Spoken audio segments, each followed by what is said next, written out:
Halo, Assalamualaikum. Perkenalkan, saya Agung.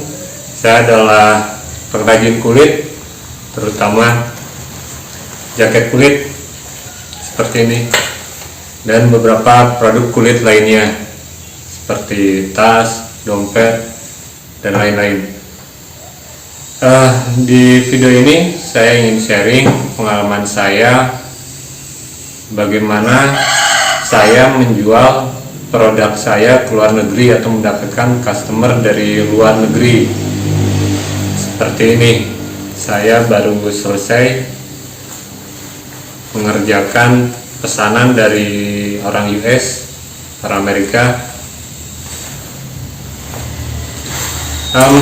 Di latar belakangi dari teman saya beberapa waktu lalu menanyakan ke saya bagaimana menerima pembayaran dari luar negeri setelah dia deal dengan konsumennya orang Jerman, terus dia bingung bagaimana mendapatkan atau menerima pembayarannya gitu. Jadi saya putuskan untuk mencoba membuat konten ini, membuat video ini. Namun sebelumnya saya mau disclaimer dulu. Jadi saya di sini berbicara bukan sebagai orang yang ahli di bidang ekspor atau internet marketing, bukan. Apalagi sebagai orang yang sudah sukses berbisnis, bukan. Saya cuma amatiran yang nggak punya modal tapi punya mimpi yang besar, ingin memperkenalkan produk saya atau karya saya pada khususnya ke dunia luar, ke orang-orang di luar sana, di luar negeri, dan pada umumnya memperkenalkan made in Indonesia itu ke dunia luar negeri sana, atau untuk go internasional lah, untuk orang-orang di luar negeri sana lebih mengenal produk-produk dari Indonesia, terutama menggunakan platform atau aplikasi yang kita gunakan sekarang ini gitu, YouTube. Sebagai awalan, saya mau menceritakan dulu bagaimana awal mula saya memutuskan untuk membuat konten di YouTube, dan pada akhirnya bermunculan dari situ peluang-peluang yang menghampiri saya gitu. Selain dari penjualan, juga dari peluang-peluang lainnya juga ya, dan sedikit AdSense lah gitu. Mungkin tips ini lebih cocok untuk orang-orang yang sudah mulai frustasi dengan perkembangan channelnya.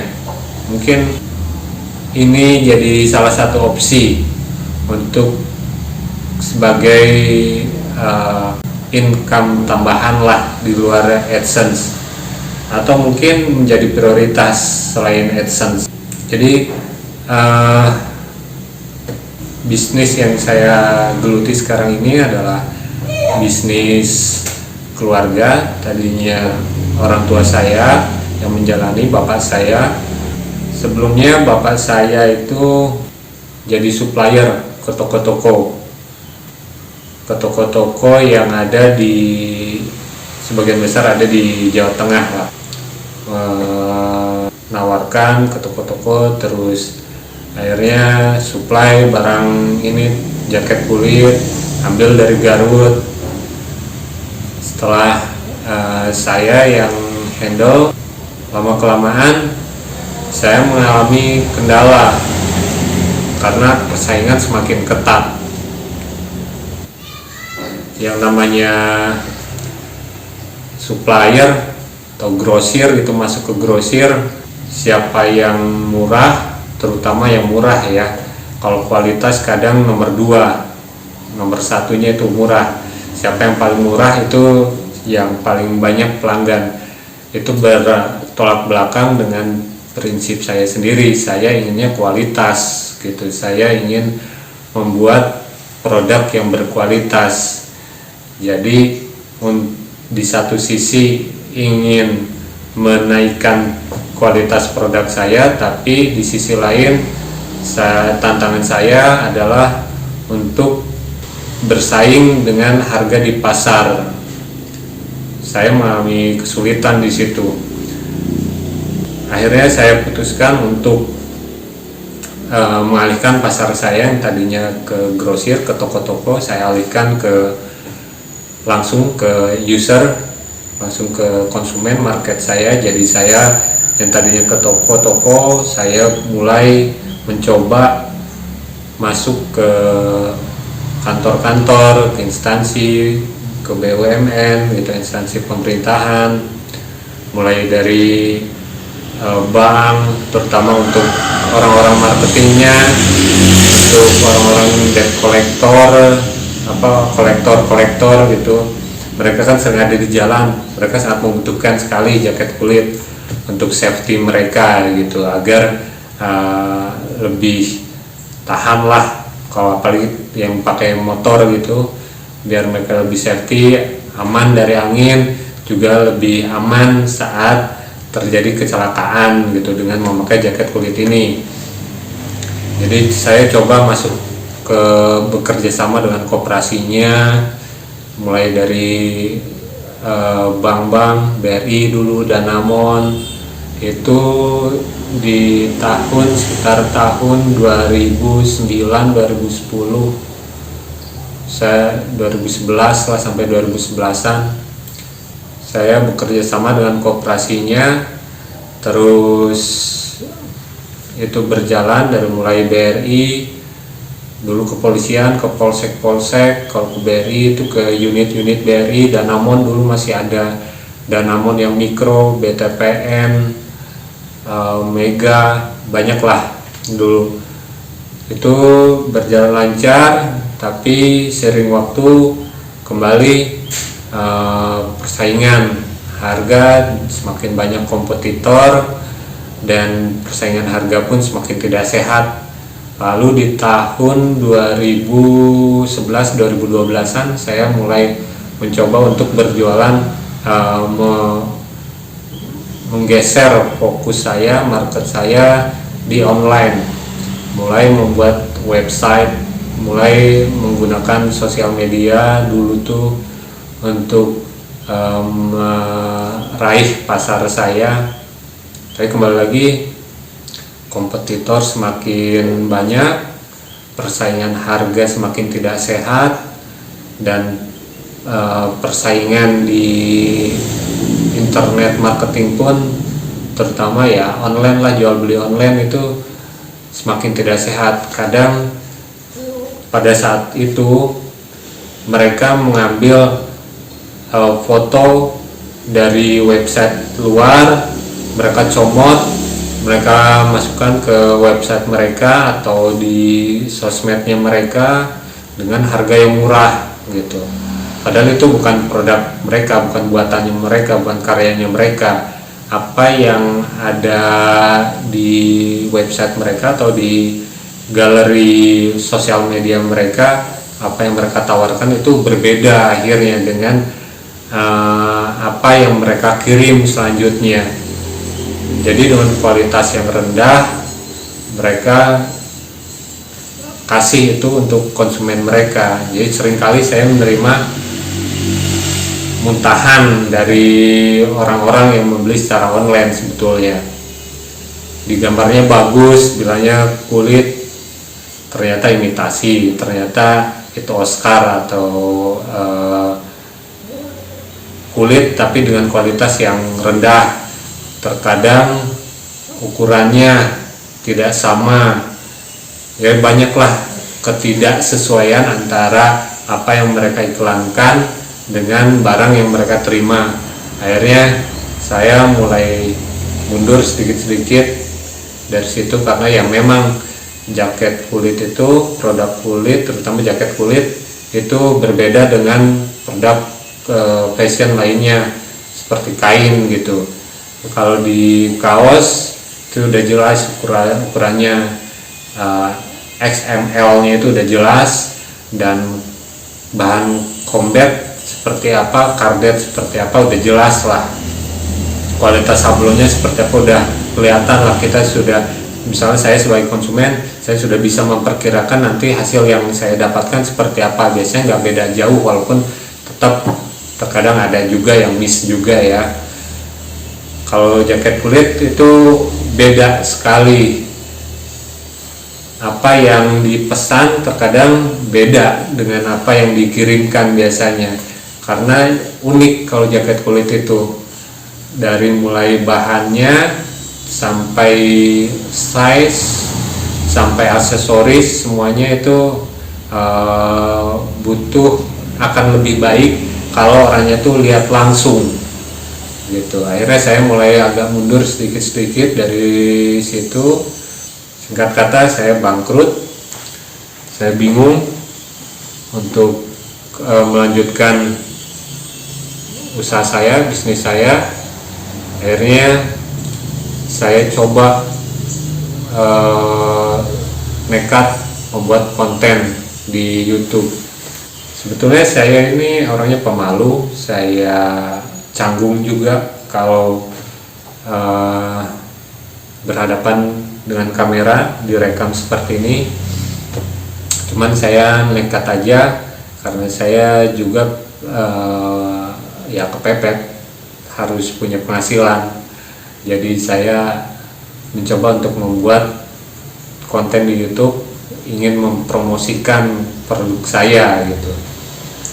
Itu awal mula saya bikin konten di tahun 2017-an. Saya ingin konten, saya ingin produk saya dikenal, video saya banyak yang nonton, tapi saya nggak pengen teman atau keluarga saya nonton karena saya malu. Jadi saat itu saya memutuskan untuk memakai bahasa Inggris, yang kebetulan juga pasar saya saat itu, saya mempunyai pikiran untuk memasarkan produk saya di luar, karena di lokal sendiri, di Indonesia sendiri harganya sudah jelek, sudah hancur-hancuran lah gitu.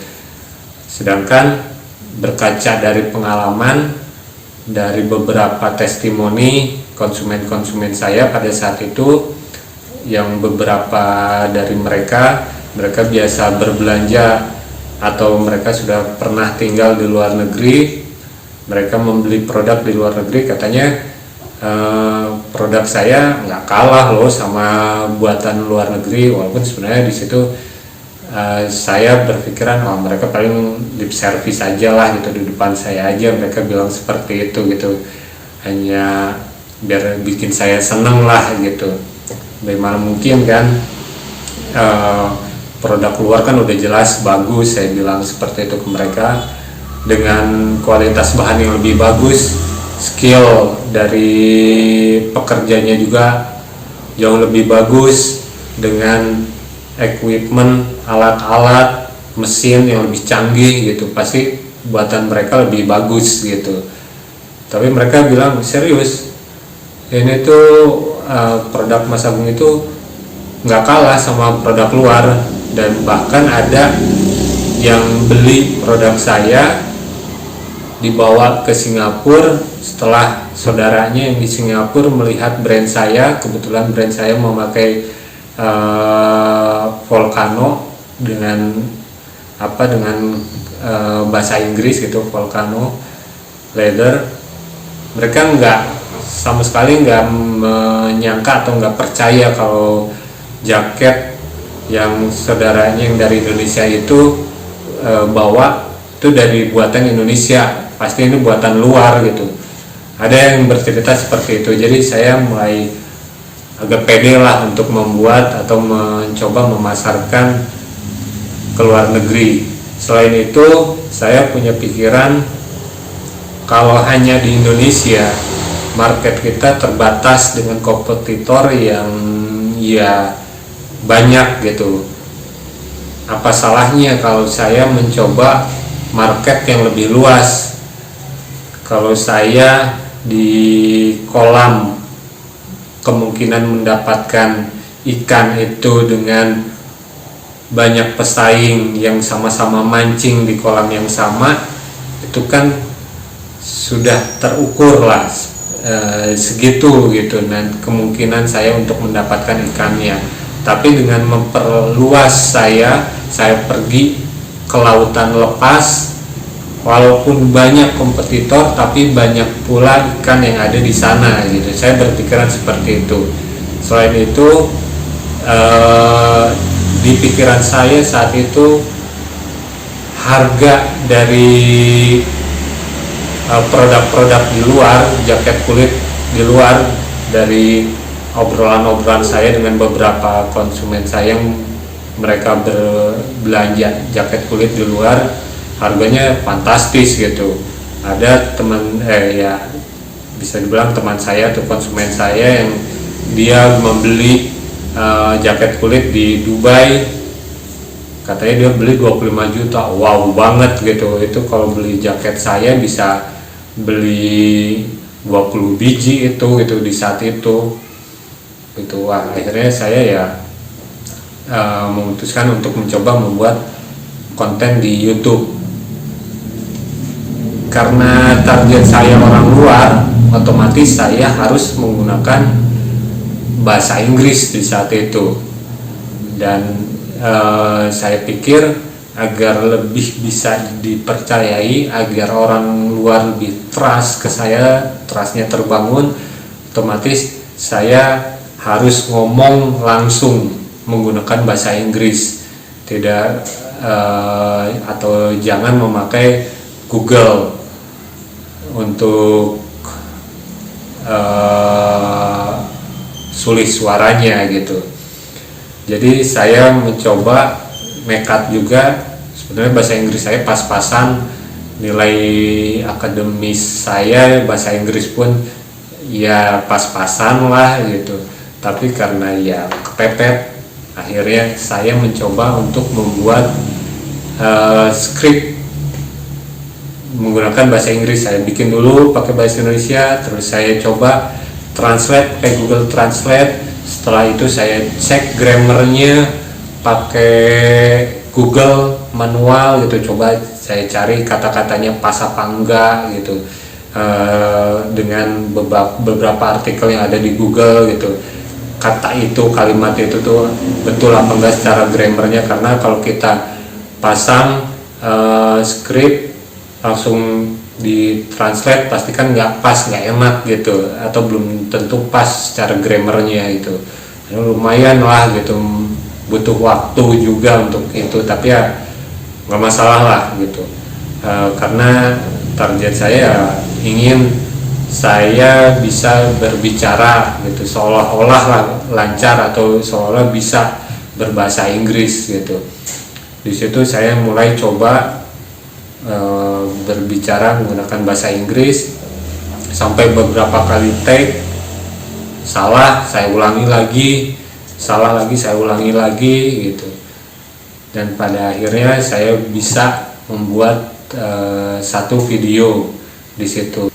Nah, dari video itu mulai bermunculan komen-komen ya, karena yang nonton orang-orang luar. Saat itu mungkin 95 atau 98% saya lihat di Google di YouTube yang analitiknya, ternyata viewer saya kebanyakan orang Amerika sama orang Eropa, beberapa orang Inggris, ada juga yang orang Asia, terutama India paling banyak. Nggak ada orang Indonesianya saat itu, mungkin hanya berapa persen aja lah orang Indonesianya. Akhirnya saya terpaksa setiap mau bikin konten ya pakai bahasa Inggris terus, atau komen pun balas-balas komen pakainya bahasa Inggris. Ya memang effortnya lebih sih.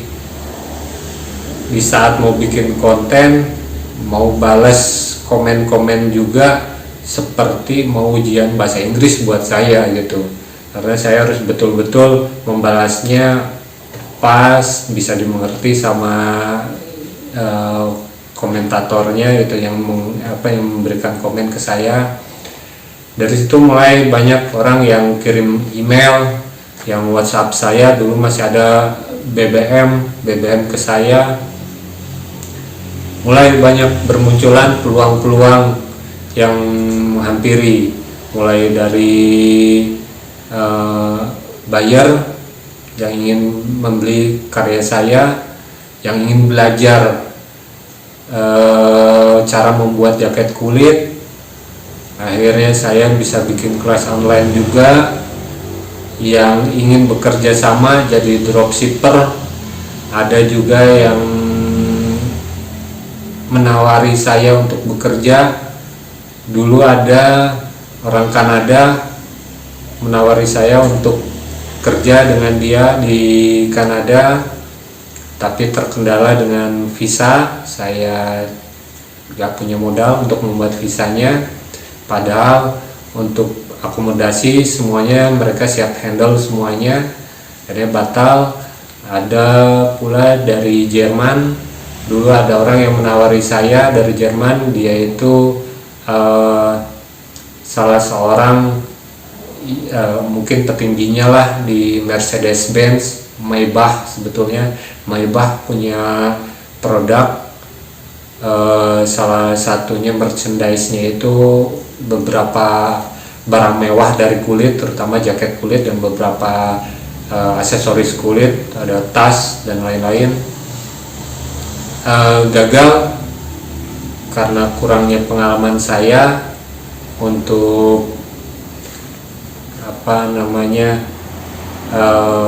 berkomunikasi lah dengan orang luar gitu. Jadi banyak yang saya pelajari di sini, banyak manfaat dari saya membuat konten menggunakan bahasa Inggris. Dan ada beberapa peluang-peluang kerja di luar negeri lainnya lah gitu. Beberapa peluang-peluang yang lainnya pun banyak menghampiri dengan saya membuat konten menggunakan bahasa Inggris ini gitu. Kalau yang penasaran konten itu ada di mana, mungkin teman-teman bisa lihat, nanti linknya saya simpan di deskripsi. Konten saya seperti ini ada di channel saya yang satunya lagi ya. Subscribernya pun sangat pelan sekali, tidak ada perkembangan, tapi alhamdulillah ada yang memberikan donasi, ada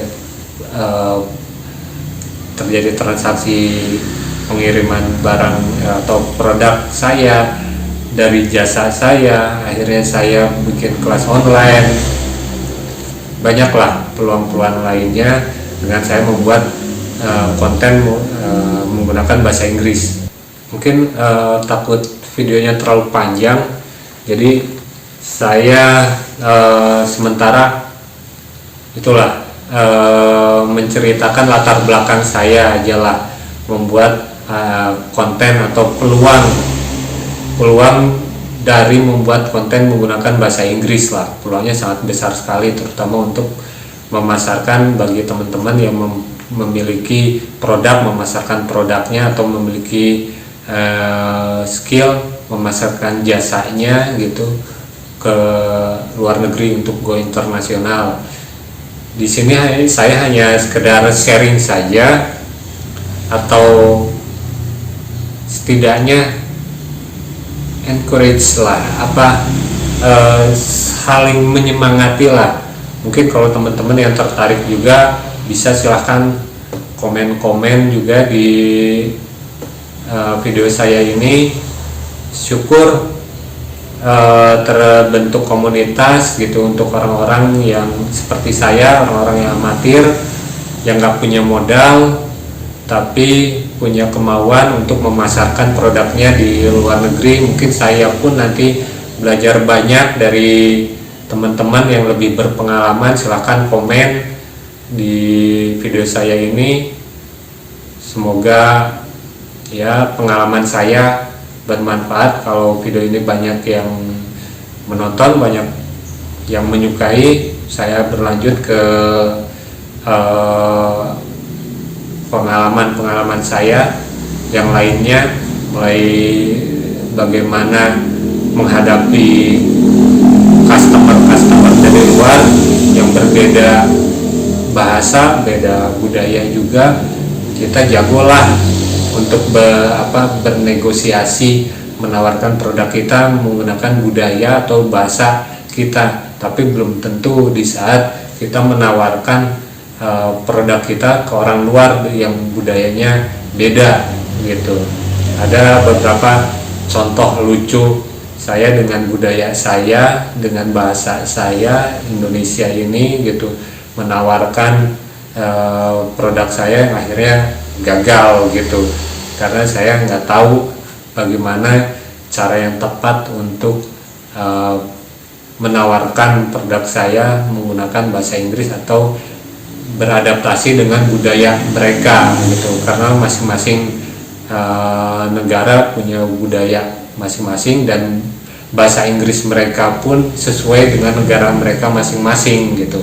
Mungkin di video selanjutnya saya akan sharing tentang itu, ataupun bagaimana menerima itu pembayaran, bagaimana shipmentnya, mengirim barang kita ke luar negeri, pakai jasa pengiriman apa yang paling murah, yang paling tepat, yang paling aman menurut pengalaman saya. Mungkin itu saya sharingkan di video saya yang selanjutnya. Video saya untuk saat ini mungkin saya cukupkan sampai di sini dulu, karena takut terlalu panjang juga, karena saya merekamnya pakai HP, takut memorinya tidak cukup. Oke, terima kasih, sekian dulu dari saya. Sampai ketemu lagi. Kalau memang banyak yang menonton video ini dan banyak yang menyukai, banyak yang mensupport, insya Allah saya bikinkan video yang selanjutnya. Terima kasih. Wassalamualaikum warahmatullahi wabarakatuh.